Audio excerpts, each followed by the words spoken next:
Hi guys! Welcome back to NHL Shopping Vlog. Kumusta kayo? I'm your ate Jesh at kung bago ka sa channel na to, i-click mo na yung subscribe button at pati na rin yung bell button so that you will be notified for the next video. So for today's video is pag-uusapan natin is about sa rejuvenating.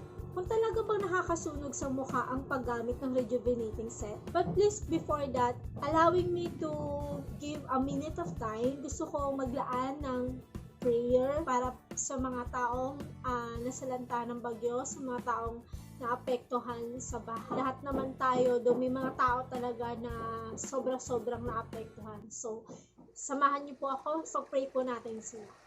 Lord, in this time of great need, we plead for your mercy for those who suffered the effects of typhoon and flood.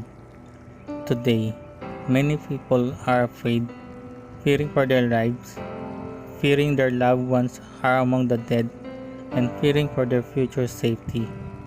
Those who are injured and ill cry for relief, comfort them and give them hope, console their hearts and ease their pain. Lord, help us to help them, to know what to do, and to have the compassion, fortitude, and creativity to do it. In Jesus' name we pray. Amen. I give you my heart.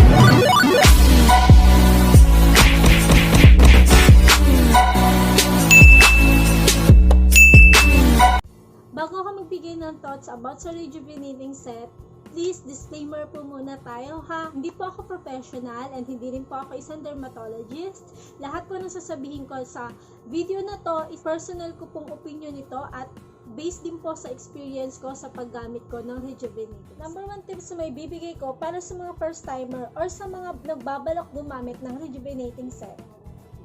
Kapag first time mong gumamit ng rejuvenating set, much better kung itetest mo muna siya sa balat mo. So, pasensya nyo na yung aking brasong malaki. Dito siya itetest dapat. Kasi itong part na to is malambot siya. So, a little bit of toner, sabon, and the cream. Pwede mo siyang i-try dito. Then, kung magre-react siya or magkaroon ng something na pamumula or parang nag-a-allergy ka, ibig sabihin nun is hindi ka hiyang doon sa rejuvenating set na ginagamit mo. So, wag mo na siyang subukan sa face mo. Kasi, possible siya na magkaroon din siya ng reaction sa mukha mo. Kung dito pa lang sa balat mo is hindi ka nahiya.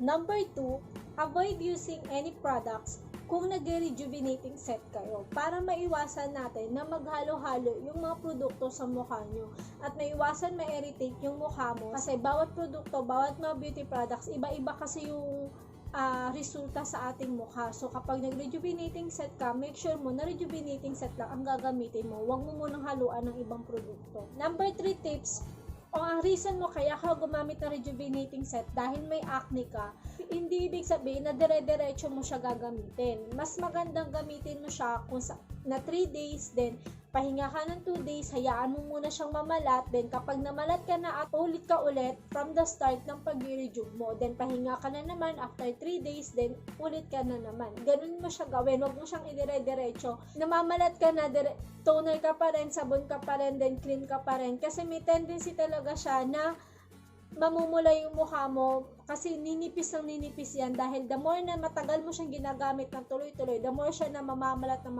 at lalo magiging sensitive yung mukha mo kasi ninipis na ninipis yung balat mo sa kamamalat niya. So, ganun ko siya ginamit nung nagkaroon ako ng breakout.